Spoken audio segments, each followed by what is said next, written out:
Bismillahirrahmanirrahim. Assalamualaikum warahmatullahi wabarakatuh. Selamat pagi anak-anak ibu. Semoga kabar kalian sehat walafiat ya. Meskipun dalam pandemi seperti sekarang ini kita harus tetap semangat, kita harus tetap fokus belajar, kita harus tetap yakin bahwa masa pandemi ini akan segera berakhir. Oke, anak-anak ibu semuanya, mungkin kalian pada bertanya-tanya nih, siapa sih yang lagi ngobrol di depan kalian ini? Oke, perkenalkan nama kakak Ibu Dorotul Bania, ibu dari mahasiswa PLP IAIN Syekh Nurjati Cirebon. Ibu di sini akan mengajarkan beberapa hal tema pembelajaran yang akan didampingi oleh guru pamong ibu, yaitu Ibu Nuning Mariuningsi SSI.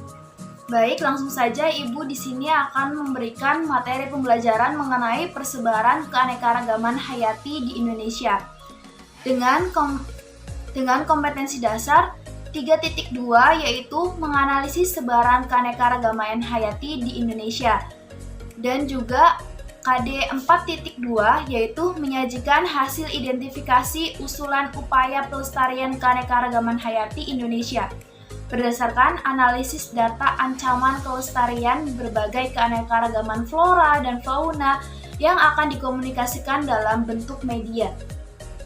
Adapun tujuan pembelajaran dari materi kita kali ini yaitu yang pertama, siswa dapat memahami identifikasi keanekaragaman hayati di permukaan bumi. Yang kedua, siswa dapat menyajikan hasil identifikasi upaya pelestarian hayati Indonesia. Yang ketiga, siswa dapat menemukan kekayaan flora dan fauna di Indonesia.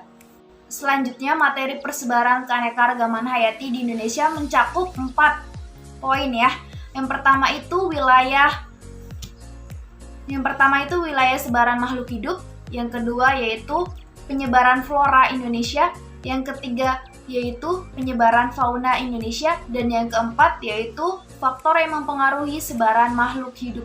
Lanjut, kita akan membahas poin yang pertama yaitu wilayah sebaran makhluk hidup. Nah, wilayah sebaran makhluk hidup ini biasa juga disebut dengan biogeografi. Nah, berdasarkan jenis makhluk hidupnya ini dibagi menjadi 2. Yang pertama itu ada zoogeografi, yang kedua itu ada fitografi. Oke, ibu di sini akan membahas mengenai zoogeografi terlebih dahulu. Geografi sendiri memiliki arti yaitu peta wilayah persebaran makhluk hidup untuk hewan. Lalu pada tahun 1876 ada seorang ilmuwan bernama Alfred Russel Wallace. Nah, beliau itu melakukan penelitian tentang sebaran hewan di permukaan bumi dan membaginya berdasarkan letak geografisnya. Nah, anak-anak ibu bisa dilihat di sebelah sini ada gambar peta persebaran fauna. Nah, tadi seorang yang disebut Wallace ya, membaginya dalam 6 wilayah utama, yaitu yang pertama zona oriental. Nah, zona ini membentuk wilayah Asia dengan kepulauan-kepulauan yang terdekat seperti Jawa, Sulawesi, India, Sumatera, Kalimantan, dan Kepulauan Formosa, lalu ada juga Filipina. Nah, contoh dari zona oriental ini, hewannya yang hidup di sini yaitu harimau, orangutan, tapir, Himalaya, Persia. Contoh hewan dari zona oriental ini yaitu harimau, gajah, orangutan, tapir, badak bercula 1, badak bercula 2. Nah, kayak gitu ya. Lalu lanjut, zona yang kedua yaitu zona paleartik. Zona ini meliputi hampir seluruh wilayah Eurasia. Contohnya ada burung hantu ya. Lalu yang ketiga yaitu ada zona Ethiopia. Nah, di sini itu meliputi Afrika sebelah selatan Sahara ya, atau Pulau Madagaskar dan Arab ya. Di situ letak-letaknya. Lalu juga contoh hewan yang hidup di sini yaitu jerapah, zebra, unta, primata, babon, gorila, dan simpanse. Lalu yang keempat itu ada zona nearktik. Nah, di zona ini meliputi Amerika Utara dan daerah Greenland ya. Dan daerah Greenland. Nah, contoh dari yang hidup di sini yaitu kalkun, terus landak, bison, beruang kutub. Nah, kayak gitu ya. Lalu kita lanjut ke zona yang kelima, yaitu zona neotropik. Nah, di sini tuh akan meliputi Meksiko bagian selatan hingga Amerika bagian tengah dan Amerika bagian selatan. Nah, contoh dari yang hidup di sini yaitu hewannya yaitu armadillo, ungulata atau hewan yang berkuku ya, ungulata itu. Lalu ada antilop, lalu ada kuda. Lalu selanjutnya yang terakhir atau zona yang keenam yaitu ada zona Australasia. Di sini tuh meliputi Amerika, Selandia Baru, Papua, Maluku, dan pulau sekitarnya. Nah, contoh hewan dari sini yaitu ada kanguru, koala, kasuari ya, burung kasuari, lalu ada burung cendrawasih. Lanjut, yang kedua ada fitografi. Nah, di sini itu di mana persebaran tumbuhan-tumbuhan di permukaan bumi itu sangat dipengaruhi oleh iklim seperti temperatur, cuaca, curah hujan, intensitas cahaya, lalu tanah, dan letak geografisnya. Nah, kondisi ini akan berbeda di setiap permukaan buminya. Lalu next, di sini ada penyebaran flora Indonesia. Bisa lihat gambarnya di sini, banyak ya keanekaragaman flora Indonesia. Ternyata kita di Indonesia itu memiliki banyak ragam flora, ya, ataupun fauna yang tadi sudah dijelaskan. Nah, jadi kita tuh sangat kaya akan keanekaragaman hayati ya anak-anak. Seorang ahli geografi dan botani dari Jerman bernama Franz Wilhelm Junghun mengklasifikasikan iklim di Pulau Jawa secara vertikal sesuai dengan tumbuhan yang hidup di iklim tersebut. Berdasarkan tempat ketinggian di permukaan laut, flora Indonesia dibagi menjadi beberapa kelompok, yaitu dibagi menjadi 4. Daerah ketinggian 0-650 meter merupakan daerah dataran rendah pantai dan lautan mangrove. Contohnya, di situ ada tanaman pandan, tanaman bakau atau rhizopora, dan ada tanaman kayu api atau Avicennia sp. Lalu yang kedua yaitu ada daerah ketinggian 650-1500 meter. Nah, di daerah ini ditumbuhi banyaknya tanaman rasa mala, ya, atau juga ada tanaman kina, ada tanaman aren, kopi, tembakau, dan teh. Lalu selanjutnya pada daerah ketinggian 150 sampai 2000 meter, yakni ditumbuhi banyaknya tanaman cantingi kone, cemara gunung, kasuari. Lalu selanjutnya pada daerah ketinggian 2500 meter. Nah, di sini itu daerah pegunungan yang sangat dingin. Nah, di sini itu ditemukannya tanaman lumut seperti lichen, lalu ada juga bunga edelweiss. Ya, seperti itu. Yang terakhir atau poin yang keempat yaitu ada faktor yang mempengaruhi sebaran makhluk hidup. Ada 3 faktor ya. Yang pertama itu faktor geografi, yang kedua itu faktor reproduksi, lalu yang ketiga itu faktor endemisme.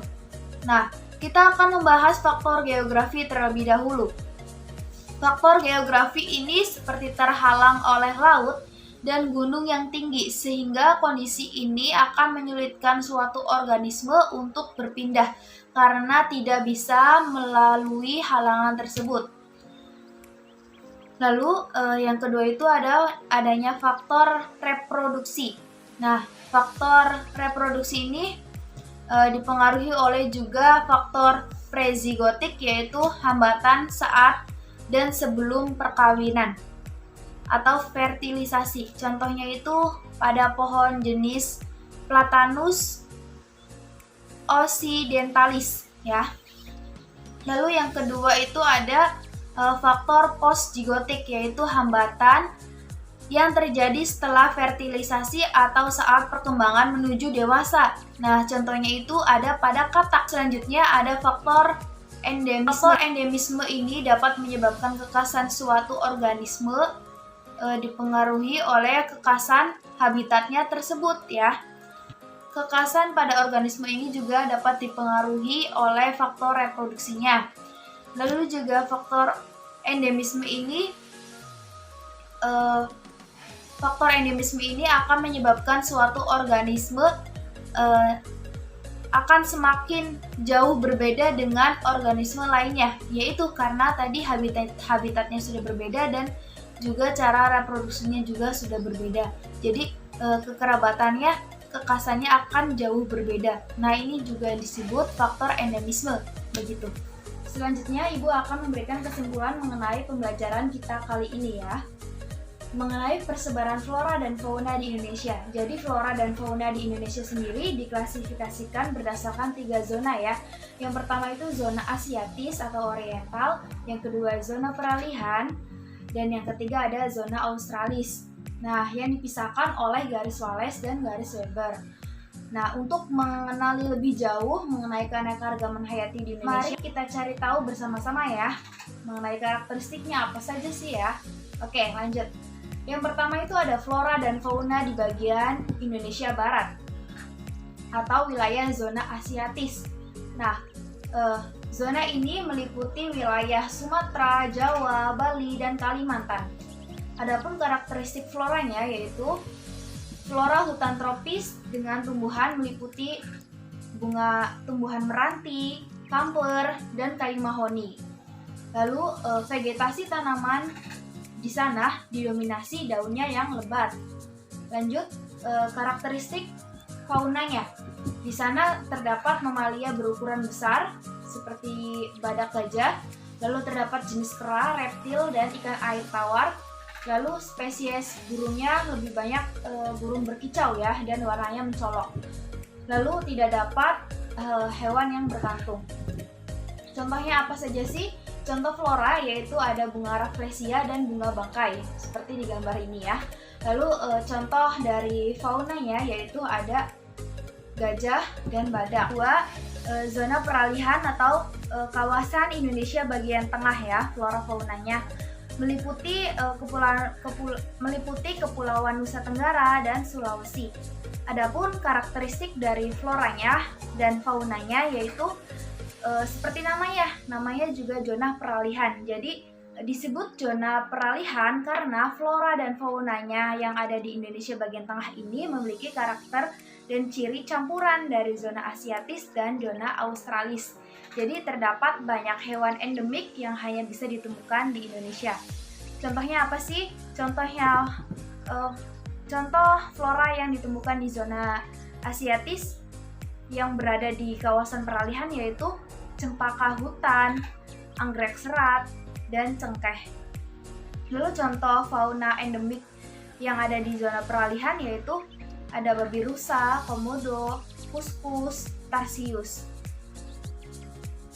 Lalu lanjut, yang ketiga ada zona Australis atau wilayah di Indonesia bagian timur. Nah, wilayahnya apa saja sih? Yaitu meliputi Papua dan Kepulauan Maluku. Adapun ciri floranya yaitu kebanyakan di sini mempunyai daun paralel dan bentuknya memanjang. Adapun ciri dari faunanya yaitu memiliki hewan-hewan yang mempunyai kantung. Lalu mamalia cenderung berukuran kecil. Lalu spesies ikan tawar lebih sedikit.